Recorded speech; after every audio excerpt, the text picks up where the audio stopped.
Imagine a $500,000 block of aerospace-grade titanium. You're 1 inch away from finishing this perfectly drilled, incredibly deep hole right into the center of it. Right, high stakes.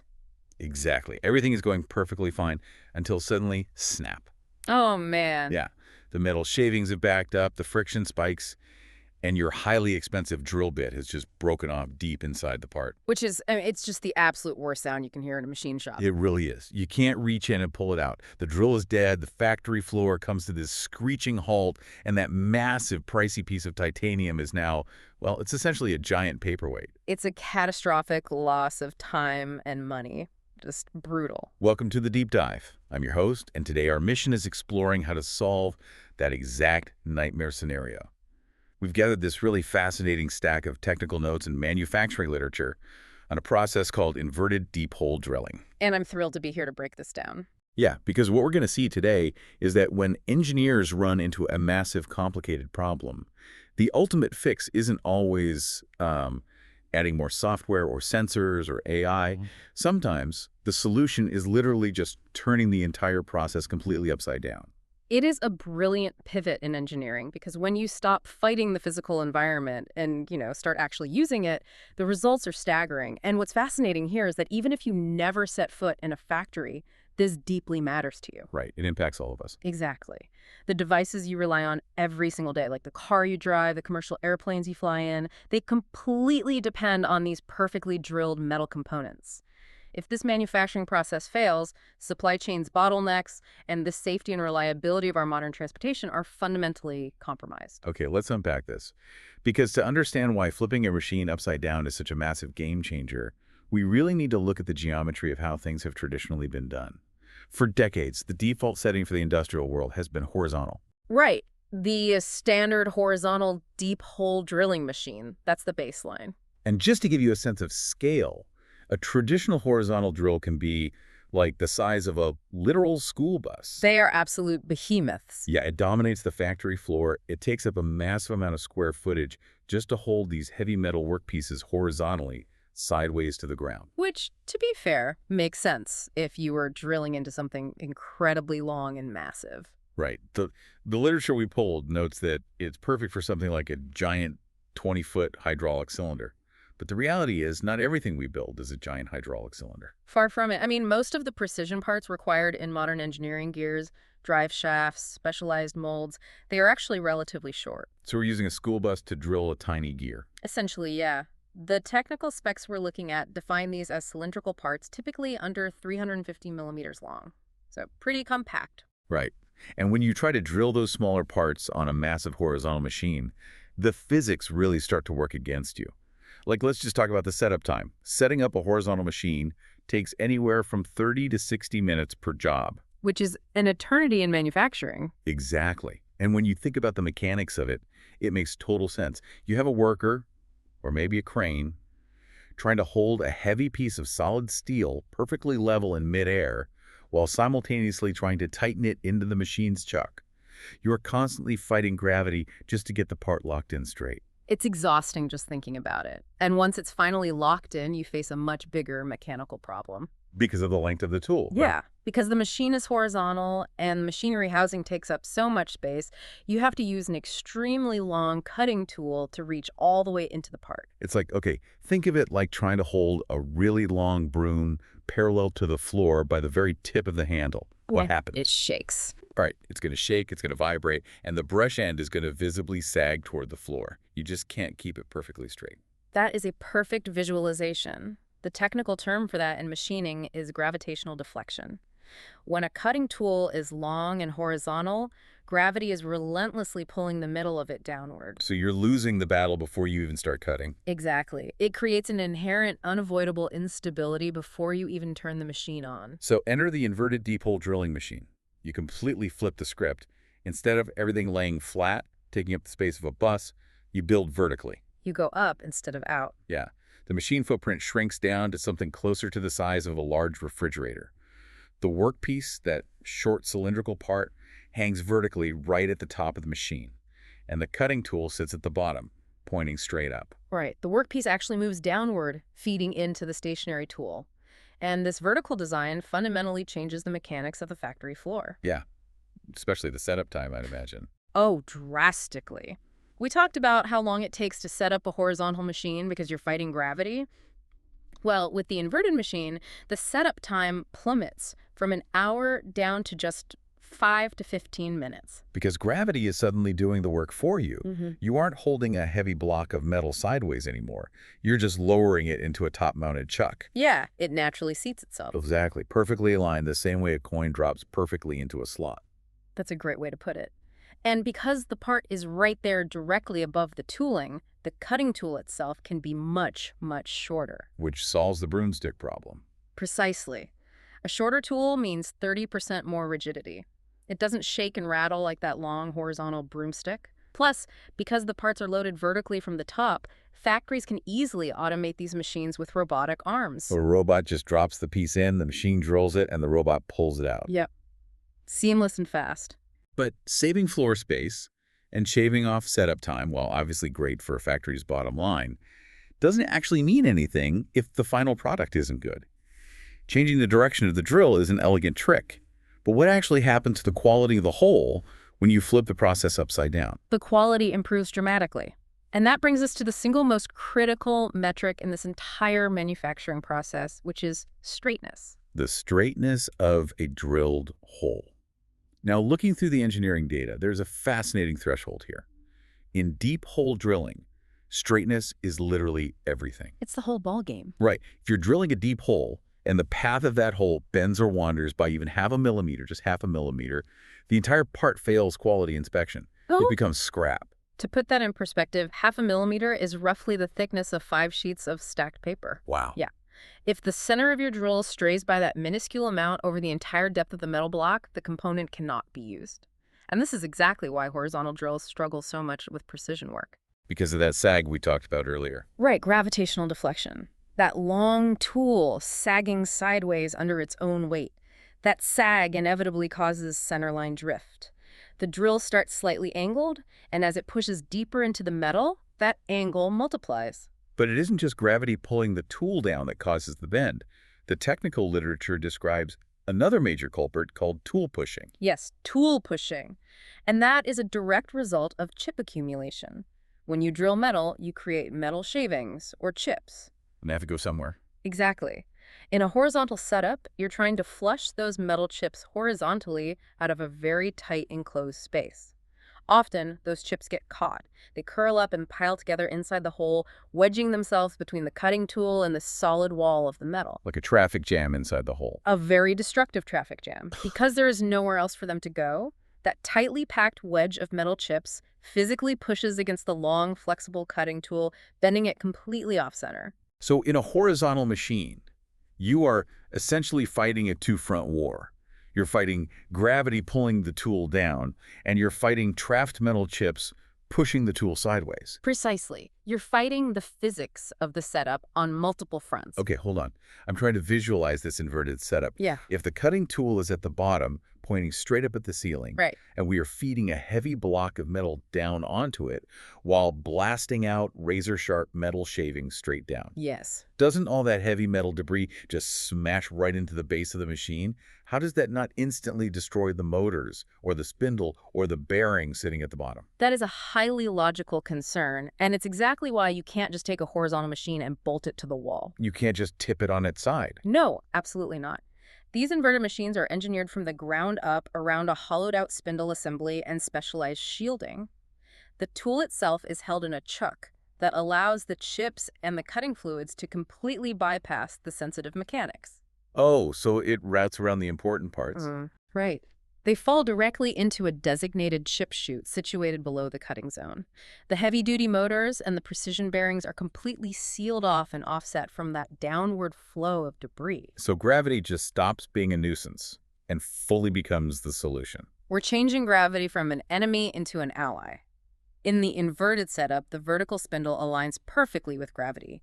This means you get pure axial force straight downward as the part feeds into the drill. There's absolutely zero sideways sag because the weight is perfectly centered over the axis. Exactly. And the metal chips that were causing that tool pushing, they just fall out. Because the hole is open at the bottom, the chips drop instantly as they are cut. They never have the chance to pool up inside the cutting zone and wedge against the drill. Right. The hole remains completely empty of debris, which allows the drill to stay perfectly straight. It's beautifully simple. You let gravity clear the trash. That's incredibly elegant. It is. The design specs also point out that inverted machines use a heavy, rigid frame-type body to support this vertical spindle. And the precision statistics that result from this are staggering. The radial runout, which is the engineering term for how much the spindle wobbles off its center axis as it spins, stays under 0.0002 millimeters. Okay, let's ground that number for a second. Yeah. A typical human hair is about 0.07 millimeters thick. So we are talking about a mechanical spindle wobbling by roughly 1/35th the thickness of a single human hair. That is terrifyingly precise. That is practically microscopic. And because of that pure downward force, the rigid frame and the chip-clearing gravity, factories get incredibly straight holes every single time. They achieve this without needing to install complex, expensive, computerized compensation systems to constantly correct the drill's path. The machine naturally wants to drill a straight line because all the physical forces are already aligned in a straight line. So gravity solves the straightness issue, and it solves the chip-clearing issue. But there is a massive catch detailed in the research. Gravity alone is actually not enough when things get really deep. Right. Gravity is powerful, but when you're dealing with extreme depth, you encounter an entirely new enemy: heat. Yes. When a hole depth is, say, 20 times larger than its diameter, the sheer friction happening at the microscopic tip of that drill is generating insane amounts of heat. Enough to melt steel. Literally. Yeah. The tool can melt, snap off deep inside the metal, and again, turn your incredibly expensive workpiece into scrap. Which brings us to the necessary partner to gravity in this entire operation. Here's where it gets really interesting.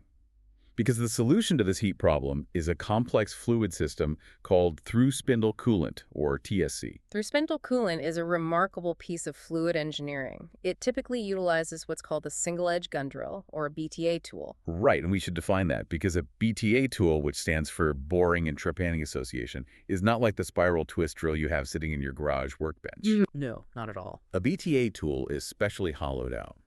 It is essentially a straight tube with a cutting head on the end, designed specifically to allow high-pressure fluids to cycle directly through the tool itself. Exactly. And the specifications on this coolant system are intense. The machine pumps coolant fluid at 3 to 8 megapascals of pressure. To put megapascals into everyday terms, 3 to 8 megapascals is roughly 400 to over 1100 psi. That's massive pressure. Think of a commercial-grade, high-pressure power washer. That fluid isn't just spraying lazily onto the outside of the metal part. It's traveling straight up through the tiny internal channels machined inside the cutting tool. It travels up the inside of the tool and then explodes out of the very tip, right at the exact microscopic point where the metal is being cut. Just imagine the concentrated pressure required to do that. It is blasting the debris away at the exact fraction of a second you cut it, while simultaneously flash cooling the metal. If we connect this to the bigger picture, think about how this coolant system interacts with the inverted design. In a standard horizontal machine, that high-pressure fluid has to fight against gravity. It's trying to force heavy metal chips horizontally down a narrow pipe. Which is incredibly inefficient. Exactly. But in the inverted machine, the TSC fluid hits the top cutting area and blasts those chips straight down. The fluid pressure is working in perfect harmony with gravity. They are pushing in the exact same direction. It's a compounding effect. Gravity wants to pull the chips down naturally, and over 1,000 psi of fluid pressure is aggressively shoving them down. And the results of this direct tip cooling and aggressive downward flushing are incredible. First, it completely prevents thermal deformation. Because you're keeping the metal parts stone cold at the exact point of friction, the metal doesn't warp or expand from heat. That makes sense. This allows a machine to achieve a beautifully smooth surface finish inside the hole, near Ray 1.6 microns. And RAW stands for roughness average. It's how engineers measure the microscopic peaks and valleys on a surface. At RAW 1.6 microns, you are talking about a surface that is essentially a polished mirror. It's flawlessly smooth. So not only is the hole perfectly straight, the inside walls of the hole are like glass. Yes. And because you've eliminated the heat and the chip clogs, you dramatically extend the life of your cutting tool. It doesn't dull as fast, and it doesn't break. Which saves a fortune. It does. And the flow stability is so incredibly reliable that the manufacturing literature points out factories can confidently leave these inverted machines running safely all night long without a single human operator present. Ah, the holy grail of manufacturing. Yeah. Lights out production. You load up the robotic arms, flip the switch, turn off the factory lights, go home, and the machine just happily drills perfect, straight, smooth holes until the sun comes up. It completely changes the economics of a factory. So we have built a machine that clears its own chips, fights off melting temperatures, and runs completely in the dark.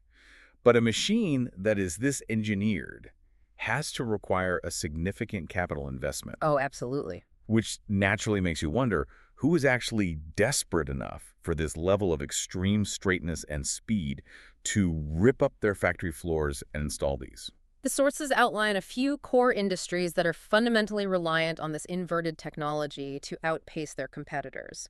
Primarily, we're looking at automotive, aerospace, mold making, and general machining. Let's start with the automotive industry because the scale they operate on is almost hard to comprehend. The automotive industry is entirely about high-speed, high-volume batch production. They're making millions of internal components. And right now, as the industry transitions, they're manufacturing millions of electric vehicle or EV drive shafts. And those have some really strict requirements. Very strict. These specific components need small diameter oil holes drilled perfectly through them, and they need them drilled incredibly fast. And those oil holes have to be perfect, right? Because an EV motor doesn't operate like a traditional gas engine. EV motors can spin at 15,000 to 20,000 RPMs. That's incredibly fast. Yeah. If the oil hole inside that drive shaft is rough or slightly crooked, it creates an imbalance. Or it restricts the oil flow. At 20,000 RPMs, even a microscopic imbalance creates vibrations that will literally tear the motor apart. Exactly. The precision is non-negotiable, but so is the speed.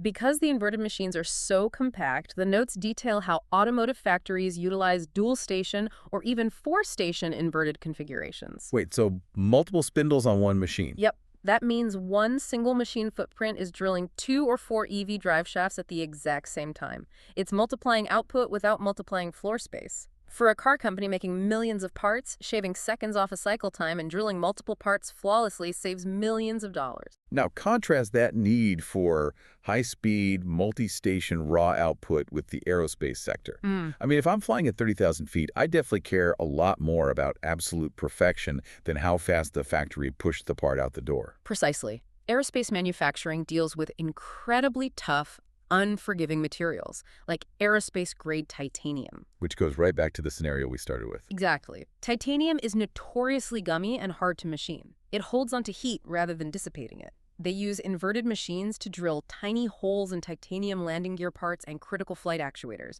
For them, it is all about that micron-level extreme precision. There's no room for error. None. They rely on the rigid inverted spindle and the massive coolant flow because a wandering hole or a heat fracture in a titanium landing gear strut is a catastrophic safety failure. The inverted setup guarantees flawless accuracy in materials that actively resist being machined. So you have the automotive world using it for high-volume EV speed, and the aerospace world using it for extreme titanium precision. The literature also highlights mold makers. When factories inject molten plastic into a mold to make consumer products, that mold has to cool down evenly. Right. Mold makers use inverted drills to create precision cooling channels deep inside the solid steel molds. Because if a cooling channel is crooked, the plastic cools unevenly, and the final molded part warps. It ruins the final product. Exactly. And finally, general machine shops adopt this technology simply to drill short stainless steel rods, because the vertical gravity-fed setup is incredibly easy to automate with relatively cheap robot loaders. It solves a highly diverse set of manufacturing problems across the board, adapting to whatever the specific industry prioritizes most. So what does this all mean for you? You know, the listener sitting in traffic or waiting at an airport terminal.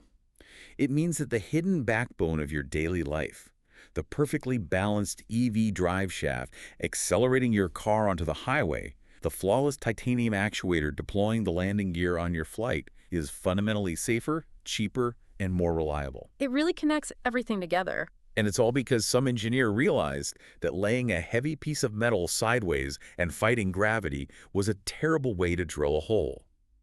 We started with this frustrating problem of clogged, crooked holes and broken tools, and saw how simply flipping the process upside down let gravity and high-pressure coolant do the heavy lifting. If we connect this to the bigger picture, it is a perfect reminder that sometimes the absolute best technological solutions aren't about adding more software or more complexity or fighting harder against your environment. Yeah, we overcomplicate things so often. We do. The best, most elegant solutions come from stepping back, looking at the pure physics of the problem, and realigning your process with the natural forces that are already present. In this case, simply using gravity. Realigning with natural forces. I love that. And it leaves me with a thought I want you to take with you today. This whole deep dive proved that in industrial manufacturing, fighting gravity horizontally causes sagging, clogging, and catastrophic failure. But working vertically, working with gravity, creates micron-level perfection. It's a powerful shift in perspective. It really is. So it makes you wonder, what other processes in our modern factories, or honestly, even in our own daily work habits, our schedules, our lives, are currently failing, stressing us out, or breaking down simply because we stubbornly insist on working horizontally, when we really should just flip the script and work vertically? This raises an important question indeed. It's a fantastic lens to view any difficult problem through. Something to think about the next time you find yourself forcing a complicated solution. Until next time, keep digging deep.